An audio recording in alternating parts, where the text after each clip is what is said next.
Bismillah. Pertanyaan hamba Allah, saya bacakan ya. Seorang wanita merasa risau karena tidak kunjung hamil, sehingga terkadang dia menyendiri sambil menangis dan banyak melamun, serta tidak menyukai kehidupan ini. Bagaimana hukum hal tersebut, Ustaz? Dan nasihat apa yang pantas untuknya? Naam. Akhwan wa akhwati fillah azanillah. Hendaknya wanita tersebut tidak merasa cemas dan menangis disebabkan belum hamil. Karena usaha bagi suami istri untuk mendapatkan seorang anak, baik anak laki-laki saja atau anak perempuan saja, ataupun anak laki-laki dan perempuan atau tidak memiliki anak sama sekali, semua itu di bawah takdir Allahu Azza wa Jalla. Demikian apa yang disampaikan oleh Allah Subhanahu wa taala ya pada Al-Qur'an surah Al-Syu'ara ya ayat 49 sampai ayat ke-50. Di sana kita dapat melihat Allah berkata bahwa kepunyaan Allah lah kerajaan langit dan bumi. Dia menciptakan apa yang dia kehendaki, dan dia memberikan anak-anak perempuan kepada siapa yang dia kehendaki, dan memberikan anak laki-laki kepada siapa yang dia kehendaki. Atau dia menganugerahkan kedua jenis laki-laki dan perempuan kepada siapa yang dikehendakinya. Dan dia menjadikan mandul siapa yang dia kehendaki juga. Dan sesungguhnya Allah Subhanahu wa taala Dialah yang maha mengetahui lagi maha kuasa. Dan ini jelas ya. Ini adalah Al-Quran yang dimana Allah mengkehendaki keturunan bagi setiap hamba-hambanya. Siapa yang akan diberikan anak laki-laki, siapa yang diberikan anak perempuan, atau siapa yang akan diberikan anak laki-laki dan perempuan, atau bahkan tidak diberikan anak atau mandul. Ini sudah Allah tentukan, dan ini adalah bagian dari takdir Allah Subhanahu wa taala. Dan Allah Subhanahu wa taala juga lebih mengetahui siapa yang berhak untuk dianugerahi anak. Anak laki-laki maupun anak perempuan. Allah yang maha berkehendak ya atas apa yang diinginkan olehnya dari perbedaan manusia dalam mendapatkan karunia tersebut. Karena anak disebut dengan karunia. Anak ini adalah karunia, titipan dari Allah Subhanahu wa taala yang harus kita jaga dan harus kita arahkan menuju kebaikan-kebaikan setelahnya. Maka saya tujukan ya kepada penanya ini, Masya Allah, Allahu yarham, ada teladan yang baik bagi antum pada diri seorang Yahya bin Zakaria dan Isa bin Maryam alaihi salatu wassalam.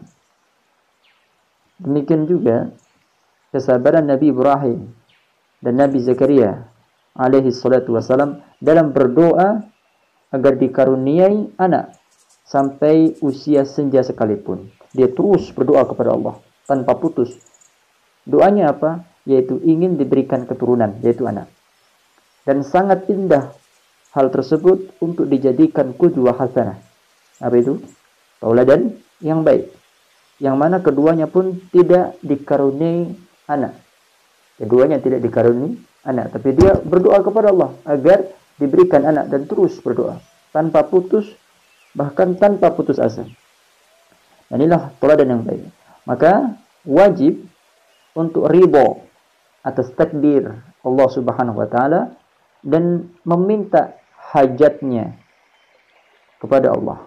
Kita bangun tengah malam berdoa, ya, salat berdoa kepada Allah Subhanahu wa taala ya agar diberikan anugerah anak, kenikmatan anak dan titipan anak.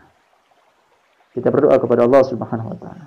Sesungguhnya Allah Subhanahu wa taala memiliki hikmah tentunya yang begitu dalam dan dia maha berkehendak lagi maha mengetahui, maha berkuasa atas kehendaknya tersebut. Dan tentunya semuanya ada hikmah yang Allah telah skenariokan. Ada jalannya. Dan Allah Subhanahu wa taala akan memberikan jalan tersebut, mengembalikannya kepada hamba-hambanya. Maka ikhwan wa akhwati fillah azza wa Allah, pertanyaan ini saya berikan apresiasi yang bagus. Karena sering terjadi ya di tengah-tengah kehidupan bermasyarakat atau berkeluarga. Inilah nasihat saya untuk penanya dan para jamaah yang mendengar kajian ini. Dan satu lagi ya, tidak mengapa saya sarankan untuk suami istri untuk segera berkonsultasi kepada dokter perempuan yang spesialis atau dokter laki-laki jika tidak ada dokter wanita, baik yang laki-laki maupun yang perempuannya.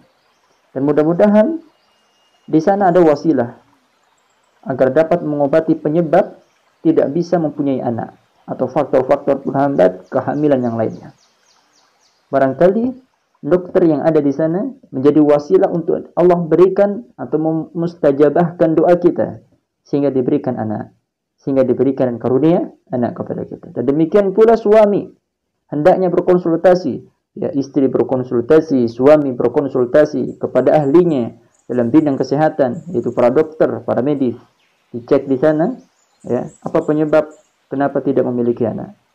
Dan di situ boleh jadi ya, ada penghalang untuk mendapatkan anak. Dan akhirnya kita mengetahui bahwa terhalangnya kita untuk mendapatkan anak adalah dari kita sendiri, artinya dari diri kita sendiri, dan kita kembali kepada Allah Subhanahu wa taala.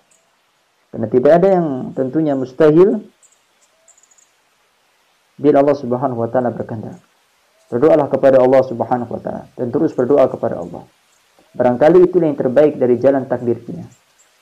Dan kita harus menerima takdir tersebut tanpa sedikit mendustakan, mengufurinya atau berkeluh kesah. Ya, kita harus husnudzan kepada Allah Subhanahu wa taala dan jangan sekali-kali suudzon kepada Allah Subhanahu wa taala. Barangkali inilah yang terbaik untuk kita semua dan keluarga tersebut. Mudah-mudahan Allah Subhanahu wa taala memberikan keberkahan, karunia dan keturunan bagi orang-orang yang memiliki pengalaman dan cerita yang sama seperti apa yang ditanyakan oleh penanya ini. Wabillahi taufiq wal hidayah wa sallallahu ala nabiyyina Muhammad akhirul kalam wallahu a'lam bissawab.